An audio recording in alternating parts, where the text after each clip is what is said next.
We have been talking about privacy for a long time. In this video today, we are going to discuss what are the ways by which you can recheck your own environment and your processes to see how compliant you are and how good are your processes. Welcome to my YouTube channel where you daily see new content on data privacy. And as I said, we are going to check about how do you measure your compliance and how you improvise your processes. Yes, breach could be one of the ways that could help you define better processes for the next time, but there has to be something before the breach happens so that you can avoid the breach and reduce the risk, right? And that is what is called privacy assessments. So privacy assessment is that systematic evaluation method that fiduciaries are expected to conduct on their processes so that they can identify the risks. The critical need is that there are a lot of growing privacy regulations. Starting from Europe, US, Australia, and now even India, we have laws around data privacy, and the regulations are growing, and especially for businesses which are there in multiple countries, they have to handle a lot of different kind of laws. So they have to be very, very careful about their processes. With looking and getting awareness around privacy, people have started demanding transparency into the processing systems of the organizations. Data breaches are also increasing, and all the fiduciaries and our large businesses want to continue to have trust built up with their customers so that they don't lose customers and avoid breaches, because breaches cost very heavily. It costs heavily to the data principals, it costs even heavier to the organization who is responsible for the breach. The penalties, especially like for example in Indian DPIA Act, could be as good as 250 crore rupees apart from all the other costs. GDPR recommends around 4% of the global turnover as the penalty of non-compliance, right? So what are these 4 assessments that organizations should do? Let's have a quick summary over here. First is privacy impact assessment.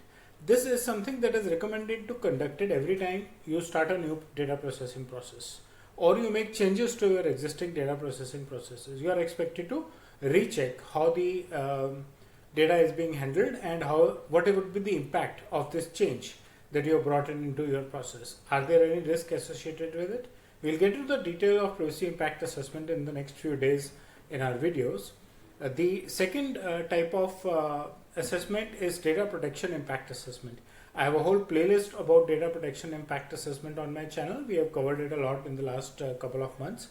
It is when you are having a high risk, highly sensitive data that you are processing. So whenever there you change any process, you should look into how you can handle and make your processing better and be more compliant with privacy. For example, you are processing biometric data or health related data of an individual. The third type of assessment is transfer impact assessment. This is also covered earlier in one of my playlists, which is around cross-border data transfer as defined by the GDPR. It's about when you are about to transfer your data across out of your country into some other country for processing. The reasons could be any. It could be cost, it could be your presence in multiple countries, it could be your availability or your offices around different countries, that you are transmitting data from your local country to a different country. So you should do a transfer impact assessment where what you are expected to do is to check how are you transferring, what is the purpose of transferring, are the networks secure enough so that there is no breach or decryption. I mean, if the data is properly encrypted before transmitting, so that you are safe, your data is safe and there is no breach from the data that gets transferred. And then we have legitimate impact assessment, which is LIA, which is when you are processing data under a legitimate purpose. You don't even need a consent in that case. While all the other formats except for CCPA, all other regulators want a consent before processing data, but in case of LIA or the legitimate impact assessment, there is no consent required. It's when you are doing a behavioral marketing. Example could also be that your data is available with a healthcare research company, and using your personal healthcare data, they might end up finding the resolution to any of the diseases. So in public interest, they are processing your information. They'll maintain all privacy norms, but they don't need to come back to you for a consent, right? They can process your information, managing the complete privacy norms, but without needing your consent.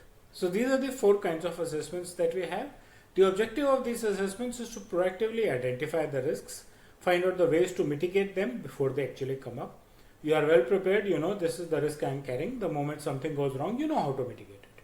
You know what could be the possible cost of mitigation.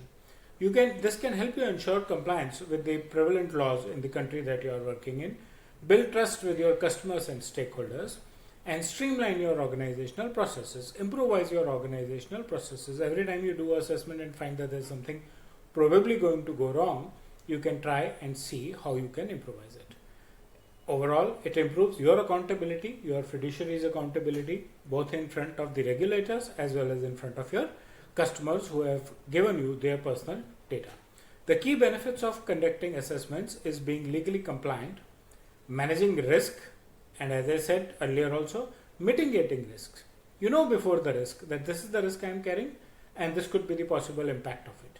Maintaining transparency in your processes, maintaining efficiency in your processes. Even the processing person who is processing any of the informations is careful about what he is doing. So that's about the 4 types of assessments. As I said that I have already covered a detail of DPIA, TIA and LIA, and in the next few days I will cover the privacy impact assessment and the details of why it should be done and how it should be done in the next series of videos on the subsequent days. I hope you like the content of this video. Please press the bell and the like icon. Subscribe to my YouTube channel and share your feedback in the comment section. Thank you.